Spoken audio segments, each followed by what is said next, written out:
স্থানীয় সংবাদ পড়ছি সামাইলা মেহজাবিন শাইলা। প্রধান নির্বাচন কমিশনার এম নাসির উদ্দিন আজ 3 দিনের সফরে রাজশাহী আসছেন। সফরকালে তিনি ত্রয়োদশ জাতীয় সংসদ নির্বাচনের প্রস্তুতি পর্যালোচনা ও স্থানীয় প্রশাসন ও নিরাপত্তা সংস্থার সঙ্গে মতবিনিময় করবেন। সফরের প্রথম দিন আজ প্রধান নির্বাচন কমিশনার বিমানযোগে ঢাকা থেকে রাজশাহীতে পৌঁছবেন এবং রাজশাহী সার্কিট হাউসে অবস্থান করবেন। আগামীকাল সার্কিট হাউসে আঞ্চলিক নির্বাচন কর্মকর্তা, অতিরিক্ত আঞ্চলিক নির্বাচন কর্মকর্তা, সিনিয়র জেলা নির্বাচন কর্মকর্তা এবং উপজেলা কর্মকর্তাগণের সঙ্গে মতবিনিময় সভায় অংশগ্রহণ করবেন। সভায় ত্রয়োদশ জাতীয় সংসদ নির্বাচনের প্রস্তুতি, নির্বাচন কার্যক্রমের গুণগত মান, নিরাপত্তা এবং জনসাধারণের অংশগ্রহণ বাড়ানোর বিভিন্ন বিষয়ে আলোচনা করা হবে। একই দিন বিকেলে আঞ্চলিক লোক প্রশাসন প্রশিক্ষণ কেন্দ্র আরপিটিসি রাজশাহীতে আরও একটি মতবিনিময় সভা অনুষ্ঠিত হবে। রাজশাহী জেলা সফরের মাধ্যমে প্রধান নির্বাচন কমিশনার নির্বাচনের প্রস্তুতি তদারকি করবেন এবং সকল সংশ্লিষ্ট কর্তৃপক্ষকে কার্যক্রমের সময়সূচি এবং দায়িত্ব যথাযথ পালন করতে নির্দেশনা দেবেন। আগামী রবিবার সকালে প্রধান নির্বাচন কমিশনার বিমানযোগে ঢাকার উদ্দেশ্যে রওনা হবেন। সাপ ও সর্পদংশন প্রতিরোধ ও চিকিৎসা শীর্ষক প্রশিক্ষণ কর্মশালা নাটোরের সিংড়ায় অনুষ্ঠিত হয়েছে। আজ উপজেলা কৃষি হলরুমে আয়োজিত কর্মশালায় প্রধান অতিথি ছিলেন সিংড়া উপজেলার নির্বাহী অফিসার মাজহারুল ইসলাম। চলনবিলে জীববৈচিত্র্য রক্ষা কমিটির সভাপতি অধ্যাপক মোহাম্মদ আখতারুজ্জামানের সভাপতিত্বে কর্মশালায় মুখ্য আলোচক ছিলেন বন্যপ্রাণী ও পরিবেশ বিশেষজ্ঞ মোহাম্মদ আবু সাইদ। চলনবিলের জীববৈচিত্র্য রক্ষা কমিটির সাধারণ সম্পাদক মোহাম্মদ সাইফুল ইসলাম স্বাগত বক্তব্য প্রদান করেন। কর্মশালার মুখ্য আলোচক বলেন, স্বাস্থ্য অধিদপ্তরের পরিচালিত 2023 সালের গবেষণা জরিপের ফলাফলে দেখা গেছে প্রতি বছর দেশে 4 লক্ষ মানুষ সর্পদংশনের শিকার হয় এবং 7,500 মানুষ মারা যায়। সর্পদংশন করলে রোগীকে সাহস যোগাতে হবে, রোগীকে স্থির রাখতে হবে এবং দ্রুত সরকারি হাসপাতালে নিয়ে যেয়ে চিকিৎসার ব্যবস্থা করতে হবে।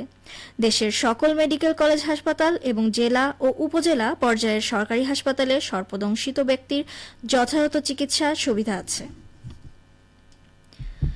নাটোরের দুঃখ হিসেবে পরিচিত পাওয়া নারদ নদ দখল আর দূষণের শীর্ণকায় নালায় পরিণত হয়েছে। নারদ নদের প্রাণ ফেরাতে শুরু হয়েছে পরিষ্কার পরিচ্ছন্নতা অভিযান। এই অভিযান নিয়ে এখন শুনুন আমাদের নাটোর জেলার সংবাদদাতার একটি প্রতিবেদন।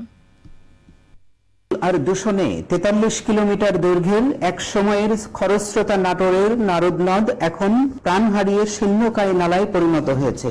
মশার প্রজনন ক্ষেত্রে পরিণত হয়ে বাড়ছে স্বাস্থ্য ঝুঁকি।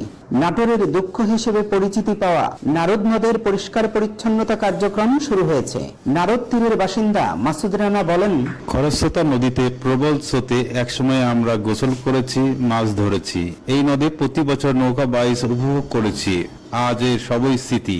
নারদ এখন ছিন্নতায় নালা, দখল আর দূষণে নারদ এখন প্রাণহীন। পানি উন্নয়ন বোর্ডের নির্বাহী প্রকৌশলী মোহাম্মদ রিফাত করিম জানান, জেলা প্রশাসনের উদ্যোগে সকলের সম্মিলিত চেষ্টায় আমরা নারদ নদের যে পরিষ্কার পরিচ্ছন্নতা কার্যক্রম এটা হাতে নিয়েছি এবং এছাড়াও যে আমাদের পানি উন্নয়ন বোর্ডের আওতায় একটি প্রকল্প পরিকল্পনা রয়েছে। প্রকল্প যদি পাস হয়ে যায় সেক্ষেত্রে আমরা নারদ নদী খনন, অবৈধ দখল মুক্ত সহ অন্যান্য কার্যক্রম পরিচালনা করব। নাটোরের জেলা প্রশাসক আসমা শাহিন বলেন, আমরা প্রাইমারিলি চিন্তা করলাম যে সকল দপ্তরের সহযোগিতায়, আসলে বাজেট তো নাই, সবগুলো দপ্তর মিলে যদি ফান্ডিং করে, ওরা লেবার দেয়, তাহলে সেক্ষেত্রে ওই 6টা পয়েন্ট থেকে কচুরিপানা পরিষ্কার করা কাজটা আমরা শুরু করব একটু একটু করে। আবার লেবারও এখন এই মুহূর্তে এই পানিতে নামানো খুবই রিস্কি। এটা ইঞ্জিনিয়াররাই বললো যে একবার যদি এই ডুবে যায় একদম সর্বনাশ হয়ে যাবে আর কি। তো পানির এখন যে পরিমাণ স্রোত বা যে ডেপথ আছে আর ময়লা তো প্রচন্ড, ওইটার ভিতরে ডুবে যাবে, লেবার দেওয়াটাও রিস্কি।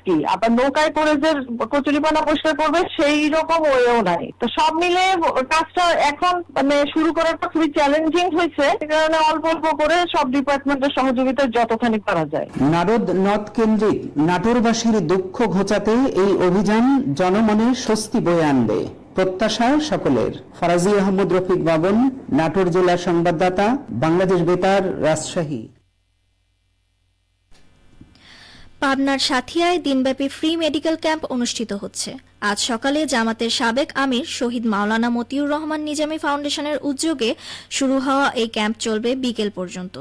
নিজামীর ছেলে ফাউন্ডেশনের সেক্রেটারি ব্যারিস্টার নাজিবুর রহমান মোমেনের সভাপতিত্বে মেডিকেল ক্যাম্পের উদ্বোধনী অনুষ্ঠানে প্রধান অতিথি ছিলেন জেলা জামাতের আমির অধ্যাপক আবু তালেব মণ্ডল।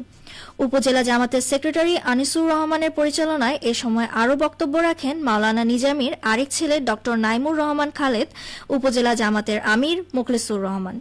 ক্যাম্পে অভিজ্ঞ চিকিৎসকদের মাধ্যমে প্রায় সহস্রাধিক রোগীর বিনামূল্যে চিকিৎসা সেবা, রক্তচাপ ও ডায়াবেটিস পরীক্ষা, ব্লাড গ্রুপিং, নাক কান গলা গাইনি সহ স্বাস্থ্য পরামর্শ ও প্রয়োজনীয় ওষুধ বিতরণ করা হয়। সবশেষ আবহাওয়া। আজ দুপুর 2টায় রাজশাহীতে তাপমাত্রা ছিল 28.5 ডিগ্রি সেলসিয়াস।